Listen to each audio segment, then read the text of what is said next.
নমস্কার বন্ধুরা, একটা নতুন ভিডিওর সাথে আপনাদের সকলকে স্বাগত জানাই আমার চ্যানেলে। বন্ধুরা, সামনেই আসছে জামাই ষষ্ঠী আর বাঙালির 12 মাসে 13 পার্বণ। আর এই 13 পার্বণের মধ্যে অন্যতম পার্বণ হলো জামাই ষষ্ঠী। প্রতি বছর জ্যৈষ্ঠ মাসের শুক্লপক্ষের ষষ্ঠী তিথিতে মা ষষ্ঠীর পূজা অর্চনার দ্বারা জামাই ষষ্ঠী ব্রত পালন করে থাকেন বাংলার মায়েরা।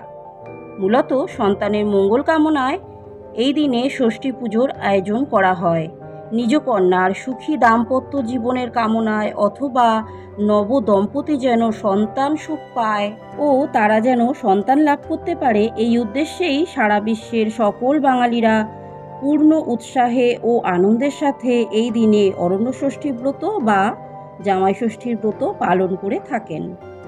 এই দিনে শাশুড়ি মায়েরা ষষ্ঠীর পূজা করে নানাবিধ ব্যঞ্জন সহকারে তাদের জামাইয়ের আপ্যায়ন করে থাকেন। আজকের পর্বে আমরা জেনে নেব এই বছর অর্থাৎ 2024 সালে জামাই ষষ্ঠী কবে পালিত হবে, ষষ্ঠী তিথি কখন শুরু হবে ও কতক্ষণ থাকবে, এবং জামাইকে আশীর্বাদ করার শুভ সময় বা কখন থাকবে, ও আরও জানব ষষ্ঠী পূজার সকল উপকরণ ও নিয়ম। সবটাই জানবো, কিন্তু জানবার আগে আমার চ্যানেলটা সাবস্ক্রাইব করে বেল বাটনটা প্রেস করতে কিন্তু ভুলবেন না। আসুন বন্ধুরা, তাহলে এবার জেনে নেওয়া যাক এবছর অর্থাৎ 2024 সালের জামাই ষষ্ঠীর দিনক্ষণ ও শুভ মুহূর্ত।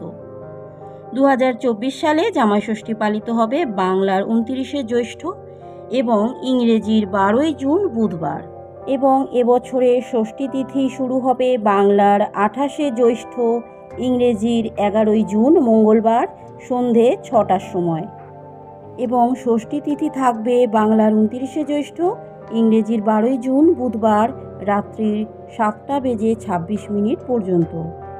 বন্ধুরা, এবছরে জামাইকে আশীর্বাদ করার শুভ সময় থাকছে বাংলার 29শে জ্যৈষ্ঠ, ইংরেজির 12ই জুন বুধবার সকাল 7টা 18 মিনিট থেকে সকাল 11টা বেজে 16 মিনিট পর্যন্ত, এবং আবার দুপুর 1টা বেজে 50 মিনিট থেকে সন্ধে 5টা বেজে 32 মিনিট পর্যন্ত। জামাই ষষ্ঠী বা অরণ্য ষষ্ঠীর দিনে ষষ্ঠী পূজা করার জন্য যে বিশেষ উপকরণগুলো প্রয়োজন হয় সেগুলি হলো ধান, দুর্বা, তালপাতার পাখা, আমের পল্লব, ফুল, বেলপাতা, সাদা সুতো, সাথে কাঁচা হলুদ এবং বিজোড় সংখ্যক ফল, অর্থাৎ 3, 5, 7 বা 9 রকমের ফল, যার যেরকম সম্ভব হবে বন্ধুরা সেরকম বিজোড় সংখ্যক ফল ইত্যাদি মা ষষ্ঠীর পুজোর মূল উপকরণ হিসাবে ব্যবহার করা হয়। চলুন বন্ধুরা, এবার আমরা জেনে নিই পুজোর নিয়মগুলি কী কী।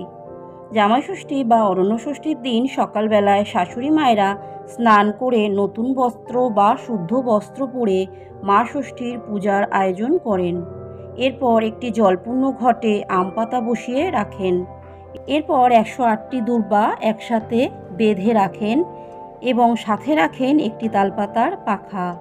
এরপর বিজোড় সংখ্যক ফল ও করমচা সহযোগে কাঁঠাল পাতার উপর সাজিয়ে রাখেন মা ষষ্ঠীর সামনে। তারপর ফুল, বেলপাতা একসাথে নিয়ে হলুদে রাঙানো সুতোয় বেঁধে মা ষষ্ঠীর সামনে সাজিয়ে রাখেন, যাকে আমরা মা ষষ্ঠীর ডোর বলে থাকি।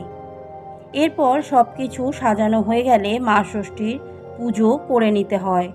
এদিন যখন জামাই বাড়িতে আসে তখন শাশুড়ি মায়েরা আসন পেতে জামাইকে বসতে দেন ও জামাইয়ের সামনে একটা প্রদীপ জ্বালিয়ে শাশুড়ি মায়েরা তাদের জামাইয়ের কপালে দইয়ের ফোঁটা লাগিয়ে দেন। এরপর মা ষষ্ঠীর ডোর জামাইয়ের হাতে বেঁধে দেন শাশুড়ি মায়েরা।